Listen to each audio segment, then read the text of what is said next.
Hello everyone, I'm Andrew Sinclair, founder and CEO of trajectorE Engineering. It's an exciting time in our industry. The world is on a journey to transition to more renewable energy, and the need for critical minerals will be higher than ever. In this series we call trajectorE Insights, we share best practices and war stories from friends and colleagues who have a history of starting new mineral processing facilities. In today's trajectorE Insight, we speak with Dave Duczeminski, an experienced maintenance management professional, about maintenance, all things maintenance, setting up a maintenance program for a new operation and improving maintenance at existing ones. I hope you enjoy. Maybe you want to give a little background on yourself and what you've done to date in your career. Yeah, great to be with you guys today. Recently joined trajectorE after 45 years working in maintenance.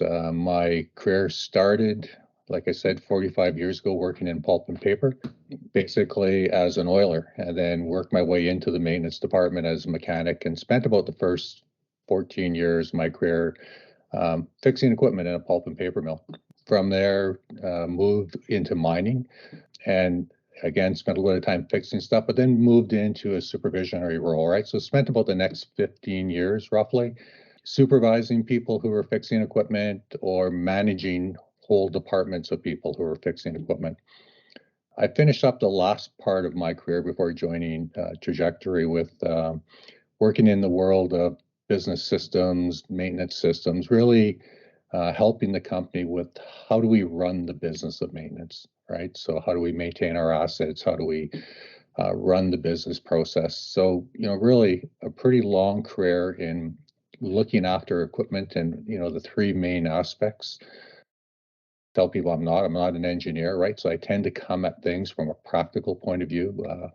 I'm often looking at it on how it lands for the people who are doing the work. And, I try to take what sometimes is academically perfect and figure out how do you practically do that, right? Because there can be a disconnect between what you'd like to get to and what you can practically achieve. Awesome. And practicality is what we're all about. So maybe just start, what is maintenance in practical terms, and why is it important for an operator from a business perspective? Yeah, maybe I'll start why it's important, right? I mean, it's, I think none of us want to do maintenance. If I think about it from a personal point of view, right? I'd love to have a vehicle that I could just buy, sit in my yard, never put gas in it, never have to take it to the shop, never have to do a service on it, never spend money on it. It was just always there and ready to go.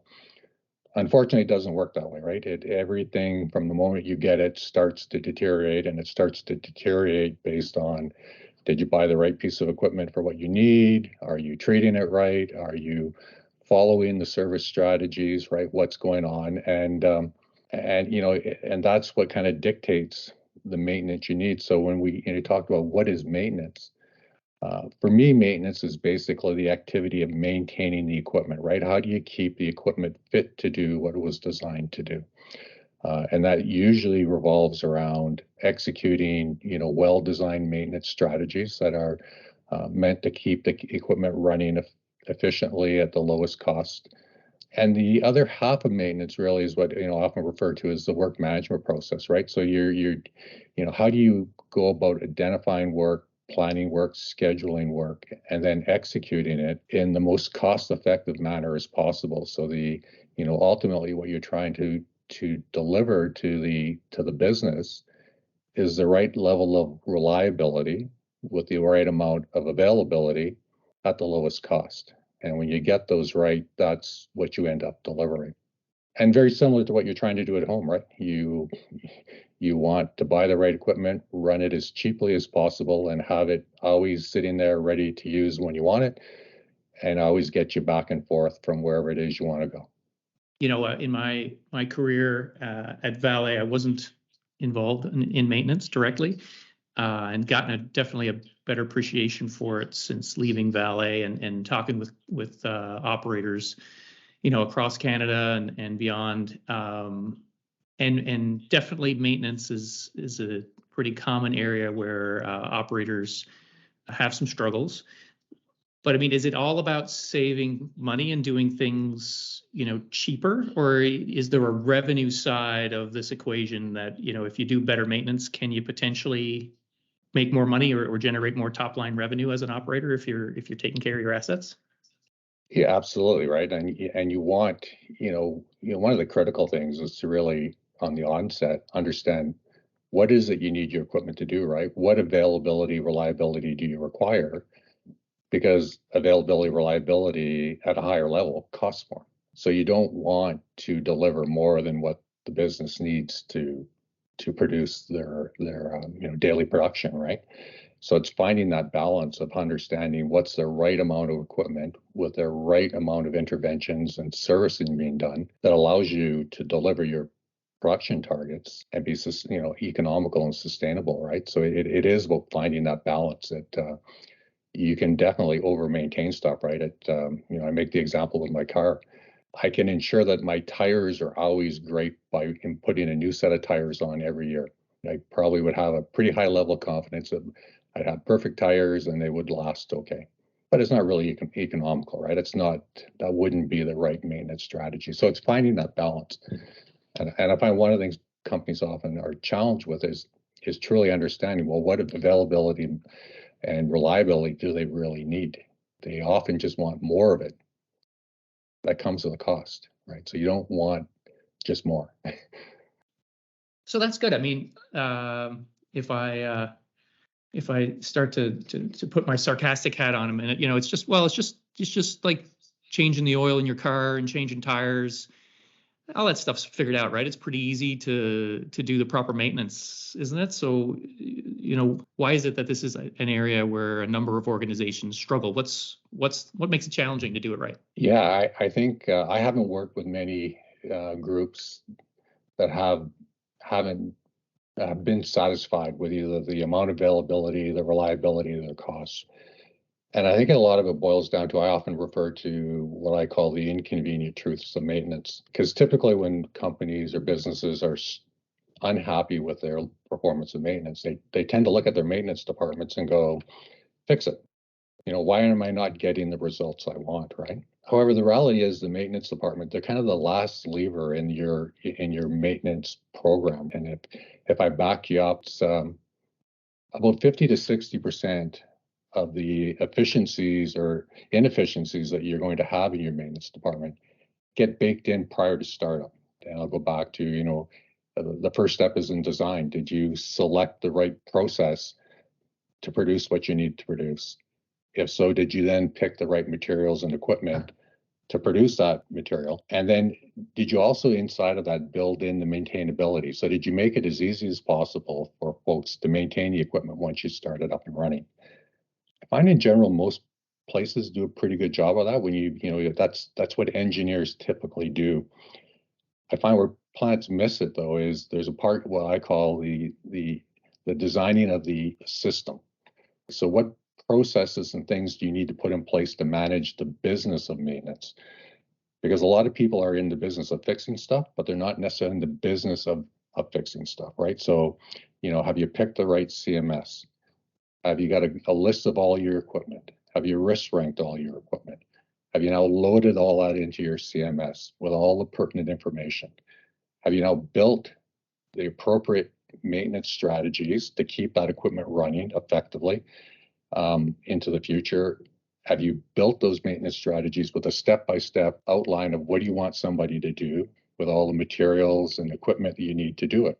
We rarely do that, right? And we underestimate the time and effort that needs to go into doing that. And I think sometimes it's not that people don't think about it. They look at it, and often at design, there's constraints with capital, right? We got to get the project up and running, and costs are getting high. And it is an option not to do it and say, well, we'll do it after the fact. It is very difficult to do it after the fact, right? Because now you're putting yourself at a lot of risk. How long are you going to run the assets without having the right maintenance strategies in place? Who's going to do that often? They often say, well, just let your maintenance department do it. Well, they're typically not staffed or skilled to actually build those maintenance strategies, right? So, that's one of the reasons, right? We often set the maintenance department up behind the 8 ball right from the start. The next piece that people often don't put enough attention into is the role that the operating group plays in maintenance. You can look at different reports and studies, but basically the operating group will contribute about 25% to the effectiveness of your maintenance program. Again, go back to your own personal vehicle, right? Did you choose the right vehicle for the purpose you needed to do? Are you driving it within what it was designed to do? Are you servicing it when you should be servicing it? Are you running it into things? And even more importantly, are you reporting what's going on to that equipment on a daily basis so that when there are issues, the maintenance department can get that into the system, start the process of planning, scheduling, and making those ultimate repairs for you, right? So I think that's one of the reasons a lot of companies struggle with their end result of maintenance is that they miss some of the upfront stuff. They don't always totally engage their maintenance or operating departments into what their role is in maintenance. And then they just look at their maintenance group, go, you guys are underperforming. And there's lots of issues that maintenance can have too, right? But it's just if you don't get that front stuff right, you're basically starting your maintenance team on the 5-yard line every time. And it's just a really tough spot to be, right? So I think if you can do a better job of that, you set yourself up for success. Right. And I mean, does that, in terms of, I'm thinking particularly around the interface or the coordination with the operation, the way that the equipment is operated. And I guess some of that falls into how is the organization structured as well, right? Does maintenance report up through the operating manager? Are there two different departments? Is it centralized versus decentralized? And one of the things that just, the classic sort of decision point, if there is a defined, every month we got to take the asset down for a day or two for PMs or what have you, is it just as simple as the decision around whether we keep the asset running? Maybe we lost some production for some other reasons and we need to make the quarterly production because we need to report to shareholders. And so let's keep it running for an extra week without taking that down day in order to meet our numbers? Or does it go a little deeper than that? I'm just curious if you've run into some scenarios like that where some of those difficult decisions had to be made and sort of how that's played out.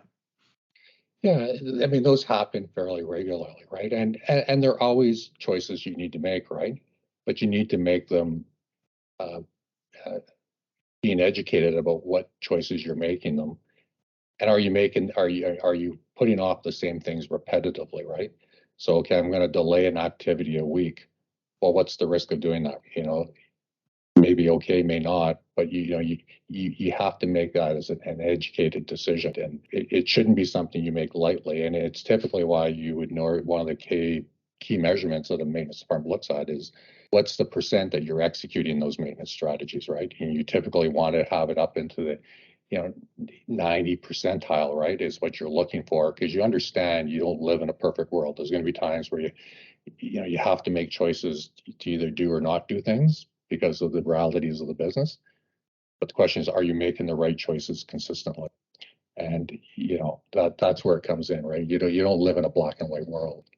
And I guess speaking of not black or white, or not good and not good, or this is what good looks like, I'm just curious, does a quote unquote good maintenance program look the same for all operators?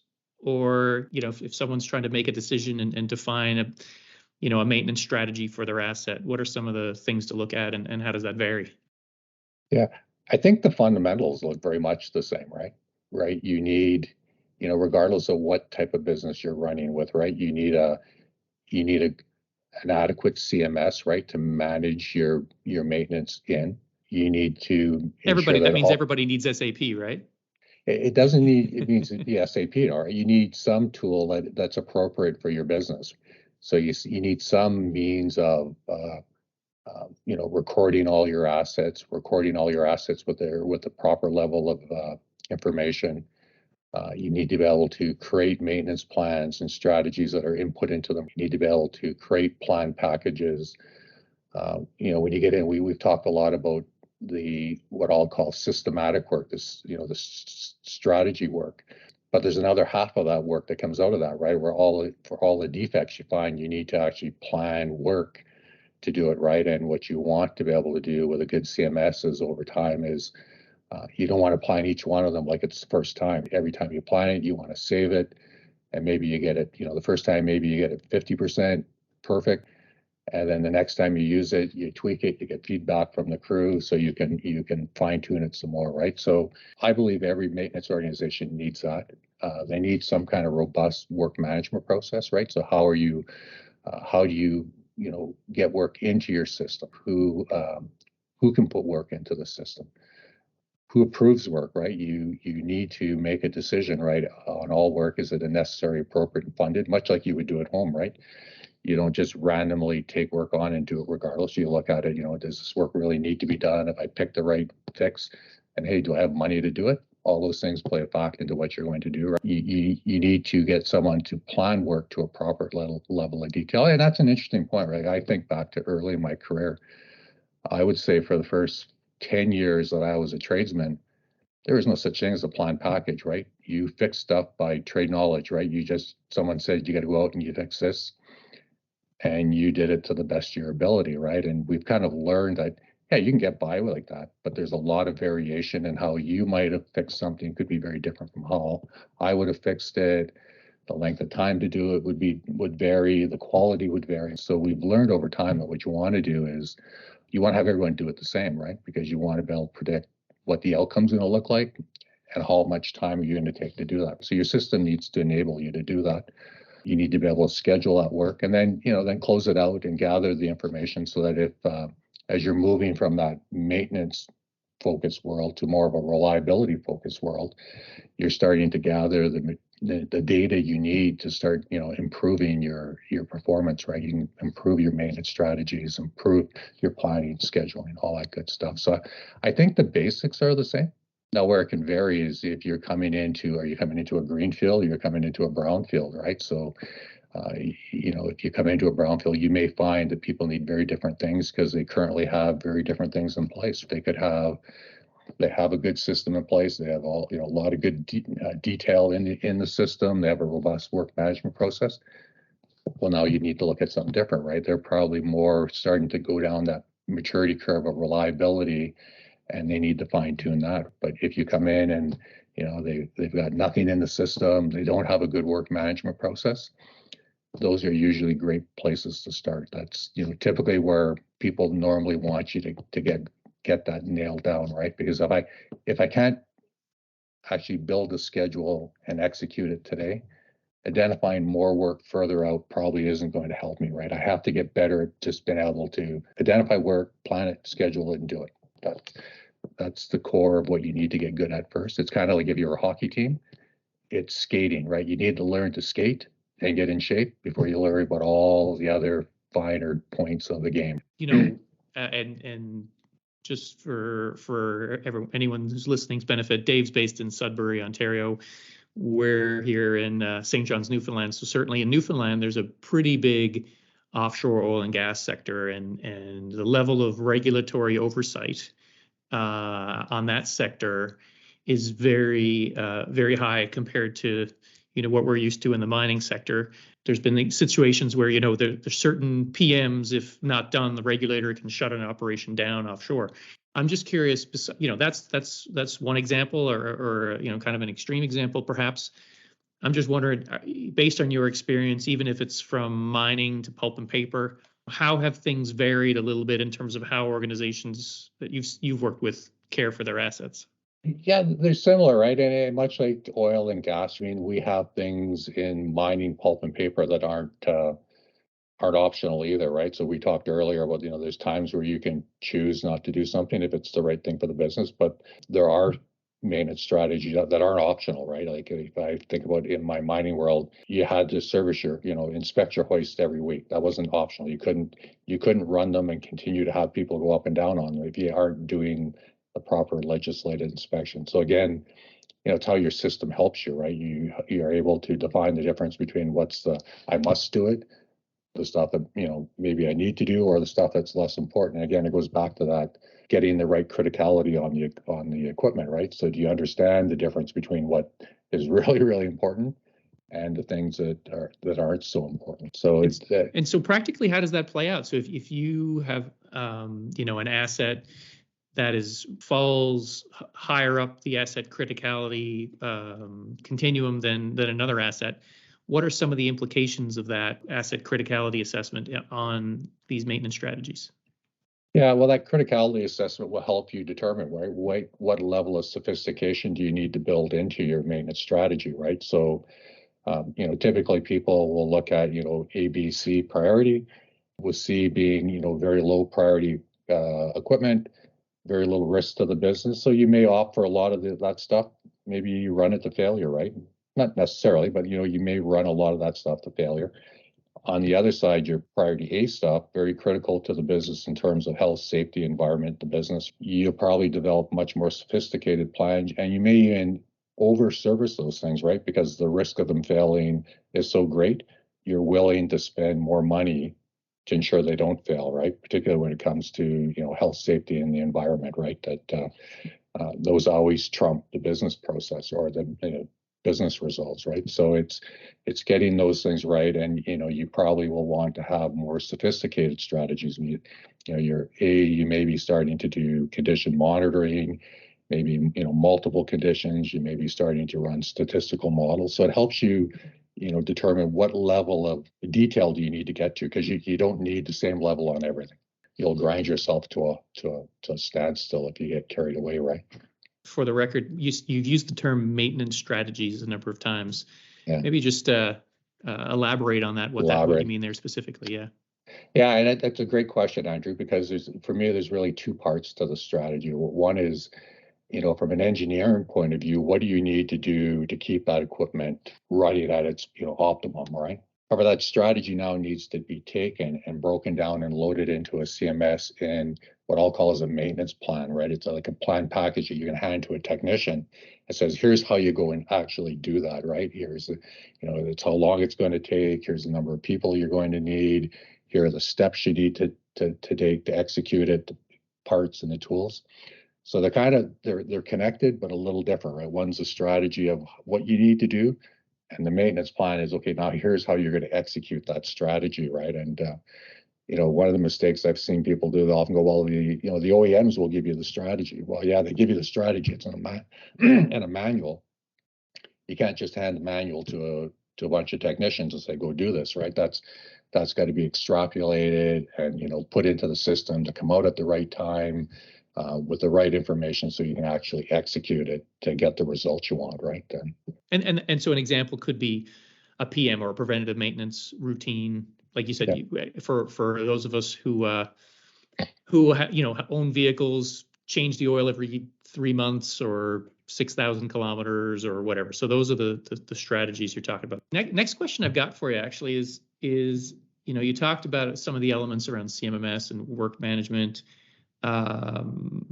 To better maintain their assets, if an operator wants to make a change or a step change in, let's say reducing unplanned downtime, is that where you start? Where would you start if you're an existing operator and you want to get up, you want to make that step change in performance? Where do you begin, and how do you try to eat this elephant? Yeah, are you looking at changing the process, or are you looking at just optimizing the existing process? Because I find that's often can become quite a problem for the maintenance department. So I have a philosophy, right, is that the primary purpose of a maintenance department is to maintain the assets as they were designed. That's what you want to get them good at, right? You want them to repetitively do those things. They do the inspections, they do the services, and they make all the found repairs out of it. Often where plants will start to really bog down their maintenance departments is they want them now to become, do new installations, right? Major modifications. Typically, most maintenance departments aren't really geared for that. Now they like to do it. I can tell you, as when I was there, it's the sexy fun stuff. It's fun, yeah. It's fun, right? You're spending money, you're doing new stuff. The danger is when you start to let your maintenance department do that, is you end up with people that aren't really performing well at either. They're not maintaining the equipment really well, and they're not doing a great job of this, these new installations, modifications. So, my approach to it has always been, first of all, you want to really have a good approval process to limit the amount of change you're introducing to the business and ensure that, does the business really want it? And that if the business really wants it, have people who are good at doing that, do that, right? It typically revolves some engineering, and, there's not a huge panic on it. but let your maintenance departments get really good at inspecting the equipment, identifying defects, doing the services, and doing those repetitive repairs for the things that happen over and over. That's what you want them to do, right? And if you do that, you can develop a pretty high performing maintenance department. You get them spread too thin, you run into some troubles. Well, that makes a lot of sense. So if we keep maintenance with maintenance and take modifications off, out of that scope, if given the assets as they currently are, the business problem that an operation has is unplanned downtime. What are some of the first questions you're going to ask to try to point them, figure out what the root cause is and point them in the right direction? A great question, right? So, one of the first ones is, are you executing the current PM program that you have? Are you executing the strategies that you currently have? Because I've often seen that, right, where people are, they're struggling that their equipment's not running, but their compliance to their maintenance strategy is like at 50%. Well, probably not a surprise, right, that your equipment's not the way it is. Like if I don't take my car into the garage on a regular basis to do what needs to be done, I probably will run into some problems, right? So that's the first step. So are you actually executing what you even have? Let's say you are. Well, then it's like, okay, well, are those on paper you're executing them? Let's go have a look now. Okay, what's actually happening? Are people actually executing them the way they're designed? Are they even able to execute them the way that, have we designed them wrong that the poor technician can't even do what you're asking them to do, and he's just saying he's doing it? So then it's understanding, do you have some issues? And let's say we are, well, maybe you just got it designed wrong to begin with, or it could be, has something in the process changed, right? I lived through an example where we brought on a fairly new mine, and a year into it, they couldn't keep the crusher running, and they're looking at main spark like, what's wrong, you guys? Like you're going through bearings, you're going through toggles, and we finally, at this point, we had reliability engineers in place. They did a really good investigation, and they find out, well, in the design process, somewhere between the initial design of the mining methodology, the purchasing of the equipment, and the build, someone changed the mining methodology. So we now had a mining methodology that was supplying ore that was too big for the crusher. So it goes back to that discussion with operations. Are you running the equipment the way it was intended for the right purpose? That's right. And did we, somewhere in between, did we change some? So, those are things that you can look at. The other area to look at is, how well are you able to predict work? If I put my operator hat on, the operator thinks if he tells you that he needs something within about 7 days, he thinks he's giving you quite a bit of time to get your act together. But the new thinking on, we talk about what urgent work is, right? Really, when you think about work from a broader perspective, from the people who have to identify it, plan it, procure materials for it, schedule it so at the best time, and execute it. When you're asking maintenance departments to do all of that in less than 30 days, it's not ideal, right? So, you got to look back. So what are your current maintenance strategies and work identification programs doing? Is 80% of your work got to be done in less than 30 days? You're probably going to struggle getting those repairs done in time. If you're getting them done on time, they may not be at the quality, right? So those are some of the basic things you can look at. How well is your work management process working? How well are your maintenance strategies working, right? And try to pinpoint, okay, what's missing there, right? And that's really where the value of a reliability group comes in. You have people with the expertise and time to kind of do that bit of a deep dive to understand what's the problem. Because typically what maintenance guys are wired to do is to fix shit. Just keep fixing stuff, right? That's what they're good at doing, right? They aren't normally have the time and the space to do that other stuff. It's not to say you can't get them in that space, but you got to create that space and a little bit of training so that they can do that. I'm a lowly electrical engineer. What the heck, you using this reliability term? What's the difference between maintenance and reliability? It's sort of, a lot of times I hear those terms used somewhat interchangeably, or I'm not necessarily always sure what the difference is. So maybe just elaborate on that. Yeah, that's another great question, right? And there's kind of three buzzwords that you often hear people talking about these days, right? You talk about maintenance, you talk about reliability, and you talk about asset management. And they're not the same, but they are nested and kind of layered together, right? So I've made the analogy that, in the beginning there was maintenance. We've always maintained things, but often we maintain them in a very reactive mode. Things broke, we fixed them.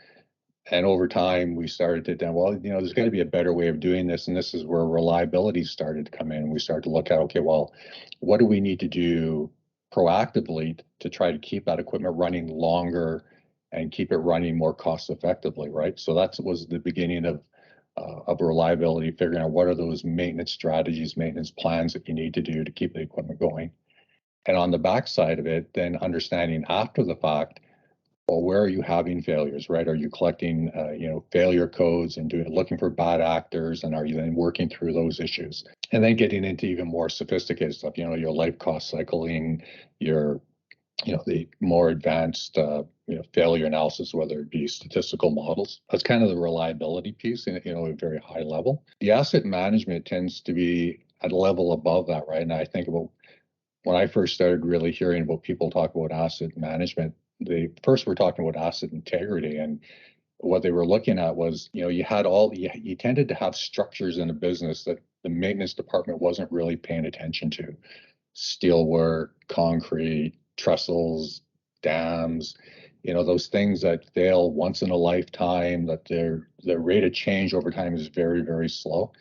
And nobody really thought about them, right? So, we started there, but really what asset management now is looking at is it's saying like a business owns a whole bunch of different assets, from the buildings to the IT systems to dams, tailing ponds, and then all the normal stuff, equipment. And it all needs to be managed, right? It all needs some kind of strategy. It all needs to have risk assessment to ensure that, the company is successful. So they're all kind of nested underneath. However, at the very core, the basic fundamentals, you need to get the maintenance part of it straight. Do you have a good CMS? Do you have a good work management process? Have you designed the right maintenance strategies? And then you can grow into all those sexy, fun reliability things, right? And the asset management. And maybe one of the distinctions that's come for me of late, in the old days, we typically had maintenance strategies for the things that failed frequently, where we didn't do a good job was, what's the maintenance strategy for the steelwork in the building, for the roofs, for the dams, for the concrete, right? So you have the right people going out at the right frequency to see, are anything's changing? And so really how it's kind of grown over time is that asset integrity aspect is not really any different than the maintenance plans for your regular stuff. It just, you have to develop it, get it into the system, and have people looking at it on a regular basis.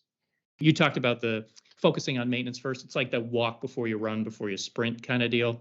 And definitely the best sort of bang for time spent is definitely, in my experience, I've seen just focusing on the core of getting a good maintenance program in place can really deliver, not only save you cost, as we talked about earlier, but also help increase uptime, which helps you increase revenue by producing more. So, Dave, great conversation. Glad you could share some of your thoughts with us, and we'll. I'm sure there's going to be a lot of other topics that are related that we can dive a little deeper on in future insights. Great, it's a pleasure talking with you.